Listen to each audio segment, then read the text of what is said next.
அண்மை செய்தி, வங்கக்கடலில் உருவாகியுள்ள புயல் சின்னம் தமிழகத்தை நெருங்கி இருக்கிறது. வங்கக்கடலில் உருவாகி இருக்கக்கூடிய புயல் சின்னமானது தமிழகத்தை நெருங்கி இருப்பதாக தகவல் வெளியாகி இருக்கிறது. நாகையில் இருந்து 400 கிலோமீட்டர் தொலைவில் உள்ளது இந்த ஆழ்ந்த காற்றழுத்த தாழ்வு மண்டலம். வங்கக்கடலில் உருவாகி இருக்கக்கூடிய புயல் சின்னம் தமிழகத்தை நெருங்கி இருக்கிறது.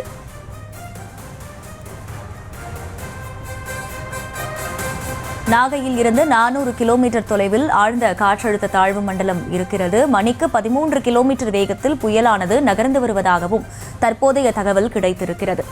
வங்கக்கடலில் உருவாகியுள்ள புயல் சின்னம் தமிழகத்தை நெருங்கி இருக்கிறது. அடுத்த 12 மணி நேரத்தில் சூறாவளி புயலாக மேலும் வலுப்பெற வாய்ப்பிருப்பதாகவும் தகவல் வெளியாகி இருக்கிறது. இது குறித்த அண்மை செய்தியை பார்த்து வருகிறோம்.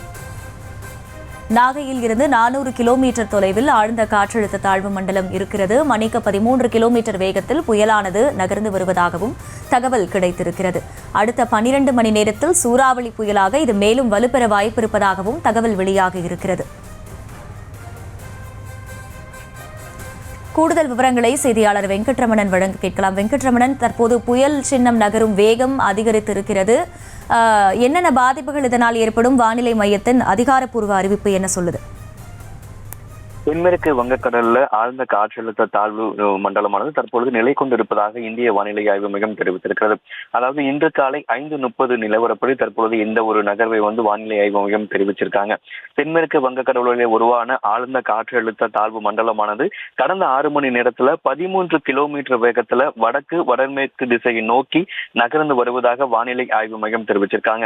இலங்கையுடைய திரிகோண மலையிலிருந்து கிழக்கு தென்கிழக்கிலிருந்து சுமார் 130 கிலோமீட்டர் தொலைவிலும் தென்கிழக்கே 400 கிலோமீட்டர் தொலைவிலும் நாகப்பட்டினம் புதுச்சேரியிலிருந்து 510 கிலோமீட்டர் தொலைவிலும் குறிப்பா சென்னையிலிருந்து தெற்கு தென்கிழக்கே 590 கிலோமீட்டர் தொலைவில் இந்த ஆழ்ந்த காற்றழுத்த தாழ்வு மண்டலம் தற்பொழுது நிலை கொண்டிருப்பதாக வானிலை ஆய்வு மையம் தெரிவிச்சிருக்காங்க. இது தொடர்ந்து வடக்கு வடமேற்கு திசையை நகர்ந்து அடுத்த 12 மணி நேரத்துல சூறாவளி புயலாக மேலும் வலுப்பெறும் அப்படின்னு வானிலை ஆய்வு மையம் சொல்லியிருக்காங்க.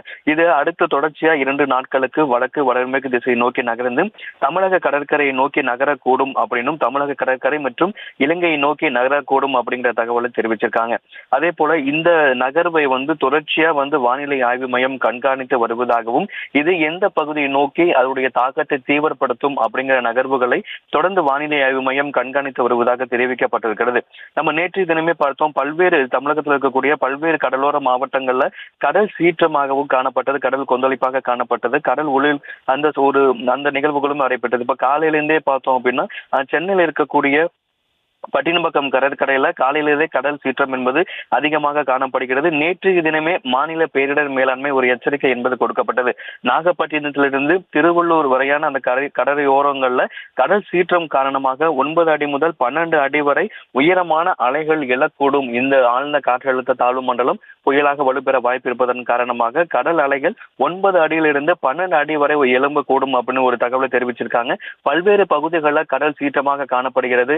அது மட்டும் இல்லாமல் சென்னையில குறிப்பா வட கடலோர மாவட்டங்கள்ல தரைக்காற்று வீசக்கூடும் அப்படிங்கிற ஒரு எச்சரிக்கையை நேற்றைய தினமே வானிலை ஆய்வு மையம் தெரிவித்திருக்கக்கூடிய சூழ்நிலையில சென்னையில தரைக்காற்றுடன் கூடிய கடல் சீற்றம் என்பது தற்பொழுது காணப்பட்டு வருகிறது.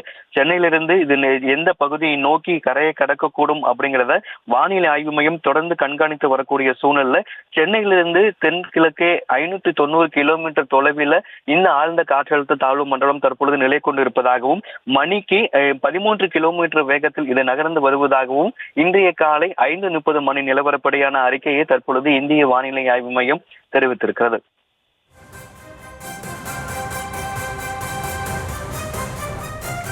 முழு விவரங்களுக்கு நன்றி வெங்கட்ரமணன்.